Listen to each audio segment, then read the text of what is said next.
would you like to say to Mr. Newsom? I know that there's a lot, but if you had to give him a message here right now on TMZ, what would you tell him? Mr. Newsom, it's my sincere hope that you will hear the women of California and put our health where it belongs and pass that bill, because we deserve it. Women of midlife deserve it.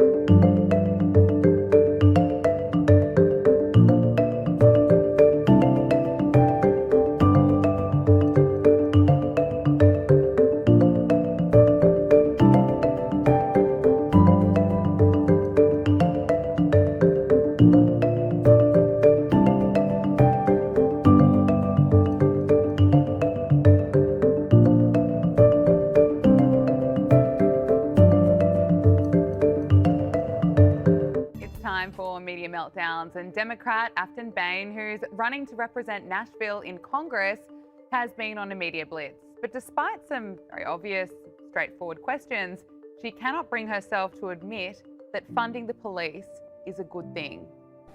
Crime is, of course, also was a major issue in the presidential election, and I know there are some old posts. You've been asked about those old posts a number of times. My question for you today is whether more money for cops on the streets in the district you hope to represent would help fight crime. Would you like more money for more cops on the streets in your district? So those past comments were at a time when I was a private citizen, as an activist and organizer, and now as a Tennessee lawmaker, I represent 40,000 individual opinions and political thought. Right, so what do you think now? Would more money for cops be good or bad? I think it depends on what the community wants. And so I've worked with communities, at least my constituents, want to ensure that there is investment in their community for community safety, community protection, mental health services. And that's what I'm hearing from at least my constituents. All right. And then the CNN anchor just moves on. And this is what she's previously said. Well, I'm currently involved in a transformative justice seminar, and so it's how to imagine a world without police and what that looks like and what community mechanisms look like, how people can not police themselves, but what, for example, if you experience sexual assault, like what is the reconciliation process and what does transformative justice look like? Because as we know, like you can't take those things to court. Like, you know, our legal system is terrible when it comes to retribution. So anyways, all that to say is that like I hope all of you, so one, I'll have a podcast on it, and I highly recommend, like if it's been difficult for all of you to imagine a world without police, please tune in to maybe not this episode but the next one, because I'll talk about things I'm learning and growing as an organizer, because I think especially for those of us that are young, like and talking to our parents about what police abolition looks like, that we can do it and there is a world. Fantasizing about a world without police, this charming, rational woman also claims that she despises the city that she's running to represent in Congress. I've been heavily involved with the Nashville mayoral race because I hate the city, I hate the bachelorettes, I hate the pedal taverns, I hate country music, I hate all of the things that make Nashville apparently an it city to the rest of the country, but I hate it. Yeah, I'm that girl at the airport that all these bachelorettes are giddy walking out in their two-toned colored Pantone pink shirts, and they walk out and they're like, oh my god, Nashville is so bad! They're so loud. And does she still hate Nashville? I want to ask you about it because I'm wondering, do you think it was a mistake to say that?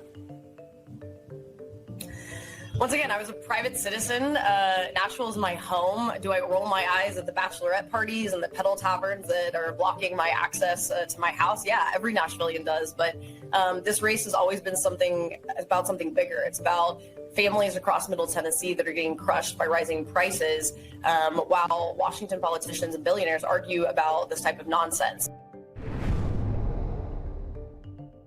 Joining us now is CJ Pearson, RNC Youth Advisory Council co-chair. Yes, the answer is yes, she does still hate Nashville. I can't believe this. I mean, the Democrats really do an exceptional job of finding such unlikable candidates, don't they, CJ? And who also just give terrible interviews. But Aftyn Behn, she could at least do what Mamdani is doing now and pretending you're less woke and less crazy than you used to be, but she can't even answer direct questions, CJ. Yeah, you're exactly right, Gabriella. And at least Zohran Mamdani pretended to love New York despite hating America. This woman can't even love Nashville, which is incredible to see. You know, to sit here on a national platform and say that you hate country music, you hate bachelorettes, everything that makes Nashville, Nashville, but yet somehow strive to be their congresswoman in the United States Congress. Well, I don't think that's going to go over too well with those voters. And so, honestly, I'll make a prediction here. I'm very confident that she will be roundedly defeated, and rightfully so. Here is what Donald Trump had to say about her. Taxes. She wants to raise your taxes on top of everything else. But she said two things above all else that bothered me. Number one, she hates Christianity. Number two, she hates country music. How the hell can you elect a person like that? I mean, CJ, he's right. Donald Trump is right. It's a huge red flag when someone doesn't like country music. I'm in Australia, and I don't think I know anyone who doesn't love the country music coming from America. No, if even the Aussies like the country music coming from America, you gotta, if you're gonna live in Nashville and represent the people of Nashville, you've got to love a little bit of Riley Green, Morgan Wallen, and maybe we'll throw in some Cole Swindell there. He's a Georgia boy. And so, you know, it's absolutely goes to show they're running those inauthentic candidates that they have, and people who are just brazenly out of touch with the actual, you know, the people of this city and that state. And so, again, I hope that the people of Nashville will see through this farce and will see through her George Soros funded campaign. And I think elect a Republican nominee who I think will have a great night tonight.